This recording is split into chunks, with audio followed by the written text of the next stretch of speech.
अस्सलाम वालेकुम to all. उम्मीद करता हूँ आप सब खैर आफियत के साथ होंगे। दोस्तों, आज की क्लास में हम रोबोटिक्स चैप्टर नंबर 2 पे हैं, जो कि है kinematics of robotics, kinematics of robots position analysis. ये जो किताब है वो है सईद बी निकू की। इस चैप्टर के अंदर हमें हासिल हुसूल क्या करना है, काम हम ये करना चाहते हैं इस चैप्टर के अंदर कि हमें forward and inverse kinematics of robot समझ आ जाए। फॉरवर्ड काइनेमैटिक्स का मतलब आपने रोबोट के डिफरेंट जॉइंट्स पे उनकी वेलोसिटी, उनकी एंगुलर मोशन को दिया और ये देखा कि अल्टीमेटली फाइनली आउटपुट इसका क्या आएगा। तो ये था फॉरवर्ड काइनेमैटिक्स। और अगर हम रिवर्स काइनेमैटिक्स की बात करें तो इसके अंदर ये है कि हम अल्टीमेटली एक पोजीशन पे पहुंचना चाहते हैं। उस पोजीशन पे पहुंचने के लिए जॉइंट्स एंगल कितने दें ताकि यह काम कर सके। इन शॉर्ट, अगर आपको एक मिसाइल फायर करना हो एक स्टेशनरी ऑब्जेक्ट पे, तो आप कैलकुलेट कर सकते हैं कि कितनी वेलोसिटी, कितने एंगल से फायर होगा तो ये जाके गिरेगा।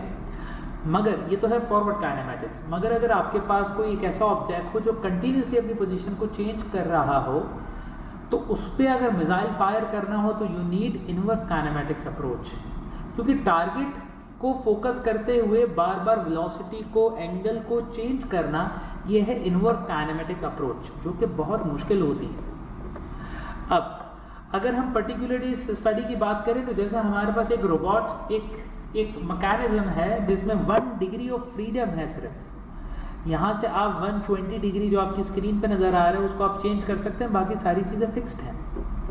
अगर हम इन दोनों का आपस में कंट्रास्ट करें, ये तो दोनों एंड से फिक्स्ड है, मगर ये ओपन चेन है या ओपन लूप है। आप जैसे सी की पोजीशन चेंज करेंगे तो सारी सबकी पोजीशंस आपस में चेंज हो जाएंगी। तो ये जो सिस्टम है ओपन लूप का, इसके अंदर जॉइंट्स एंगल, जैसे आपने सी मूव किया तो इस पॉइंट को अगर हम बी कहते हैं, इस पॉइंट को हम ए कहते हैं और इसको O1 कहते हैं, तो सी मूव करने से बी, ए सब चेंज हो जाएगा। सिमिलरली ये हमारे पास पॉसिबल पैरेलल मैनिपुलेटर कॉन्फ़िगरेशन है। ये एक प्लेन है। इस प्लेन को स्टेशनरी रखने के लिए इसके नीचे जितने पिस्टन्स लगे हुए हैं ये अपने आप की पोजीशन बार बार चेंज करेंगे ताकि ये जो प्लेन है ये स्टेशनरी रहे।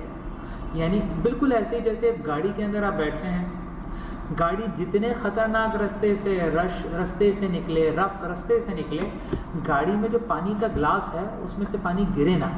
तो ये कैसे होगा? ये होगा पैरेलल मैनिपुलेटर की मदद से।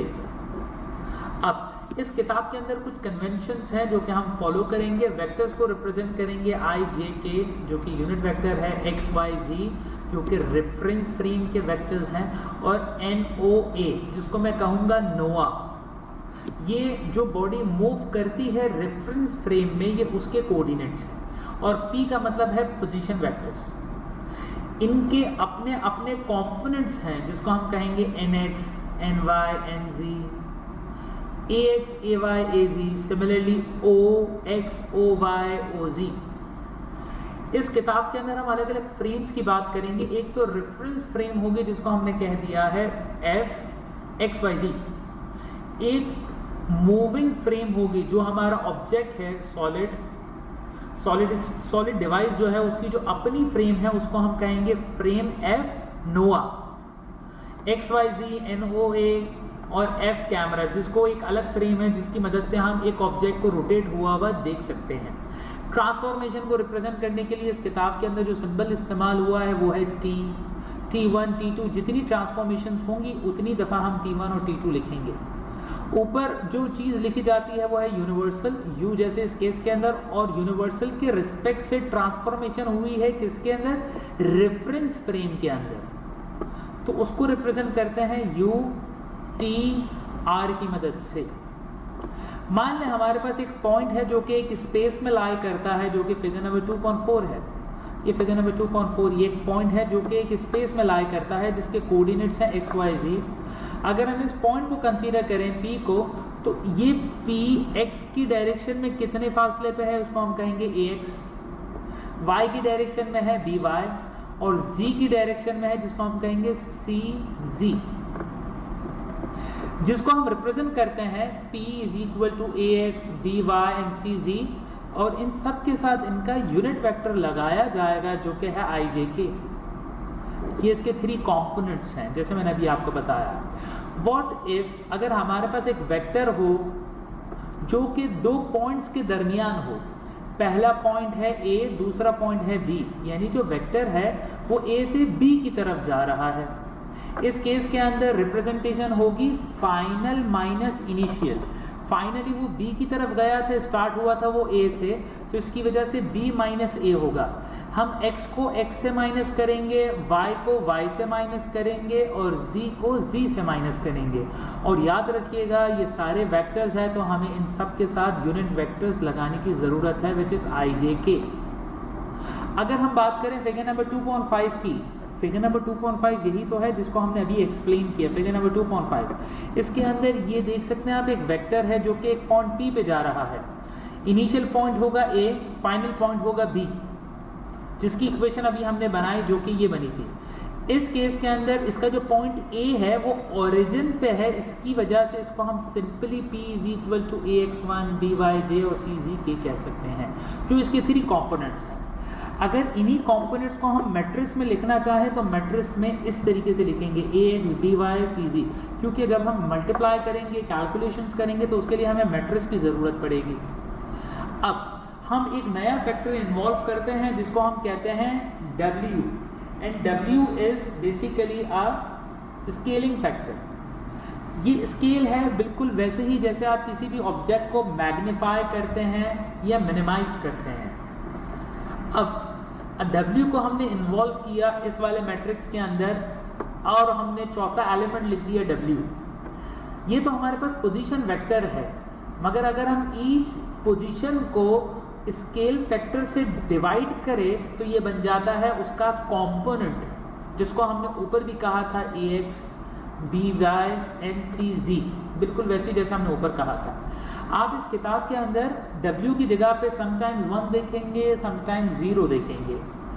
W का मतलब जैसे मैंने आपको बताया स्केल फैक्टर है, 1 का मतलब जैसे था वैसे है, और जब 0 आ जाए तो इस फॉर्मूले के अंदर आप देखें कि एनी कंपोनेंट यानी px dividing by w and if the w is 0 means ax is infinity.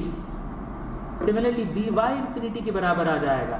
ये इंफिनिटी क्या रिप्रेजेंट करता है कि ये इस डायरेक्शन में बस चलता चला जाएगा, जो कि इंफिनिटी को रिप्रेजेंट करता है।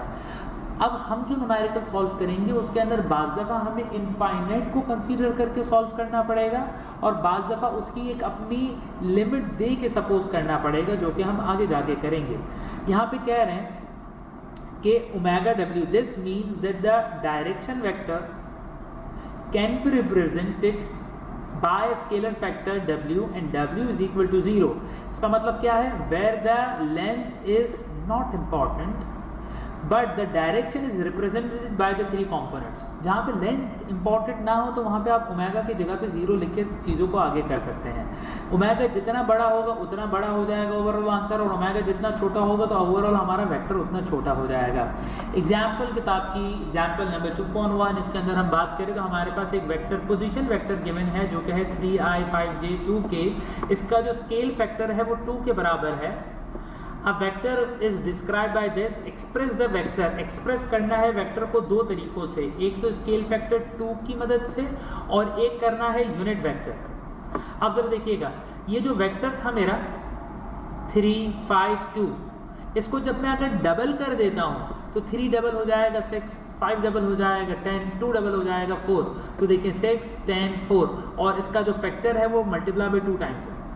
मगर जब इसी वेक्टर को मैं उठाऊँ, जब मैं इसी वेक्टर को उठाऊं और एज अ सिंपल वेक्टर में कंसीडर करूं विदाउट एनी मैग्निफिकेशन, तो इसकी जगह पे मैं यहाँ पे 0 लिख सकता हूँ। इसकी जगह पे मैं यहाँ पे 0 लिख सकता हूँ, क्योंकि फिलहाल इस केस के अंदर आपने ये कहा कि हम इसको 2 टाइम्स करना चाहते हैं। मुमकिन है आप इसको बाद में 3 टाइम्स करना चाहें, 10 टाइम्स करना चाहें। तो जब हमने 0 लिखा है तो 0 का मतलब ये है कि इन्फिनिटी तक जा रहा है, इसी डायरेक्शन में ये इन्फिनिटी तक जाएगा। सवाल का एक पार्ट तो ये था कि जिसके अंदर इसको मल्टीप्लाई बाय 2 के फैक्टर से करना था। सवाल का दूसरा पार्ट ये था कि यूनिट वेक्टर की मदद से बताएं। यूनिट वेक्टर का फॉर्मूला क्या है? Unit vector is defined as vector magnitude of each component divided by magnitude of whole vector. यानी सबसे पहले मैंने 3, 5, 2 को इस फॉर्मूले में रखा, 3 का स्क्वायर, 5 का स्क्वायर, 2 का स्क्वायर और अंडर रूट कर दिया, उसका आंसर मेरे पास आया 6.16। अब जब मैं ईच कंपोनेंट को डिवाइड करूंगा ओवरऑल मैग्नीट्यूड से, तो जो आंसर आएगा वो आएगा यूनिट वेक्टर का आंसर। जैसे इस केस में px is equal to 3 dividing by 6.16 जो कि ओवरऑल मैग्नीट्यूड था और 3 x एक्सिस का मैग्नीट्यूड था, तो इसके अंदर हमारे पास आंसर आया 0.487 जो कि यहाँ पे लिखा हुआ है। सिमिलरली y का आंसर आएगा 0.811, g का आंसर आएगा 0.324। अब ये जो जीरो है अगेन ये क्या रिप्रेजेंट कर रहा है, ये इन्फिनिटी तक यूनिट वेक्टर जाएगा। एग्जाम्पल नंबर 2 हम कंसीडर करते हैं। एग्जाम्पल नंबर 2.2, एक वेक्टर है जो कि 5 यूनिट लॉन्ग है ओरिजिनली, इसको आपने जूम इन नहीं किया, ये ओरिजिनली 5 यूनिट लॉन्ग था और इसकी जो डायरेक्शन का यूनिट वेक्टर है वो है q, जो कि आपके सामने ये रहा। अब आप नोट कर सकते हैं कि q का x मौजूद है, y मौजूद है, z मौजूद नहीं है और इसका ओमेगा यानी w फैक्टर 0 लिखा गया है।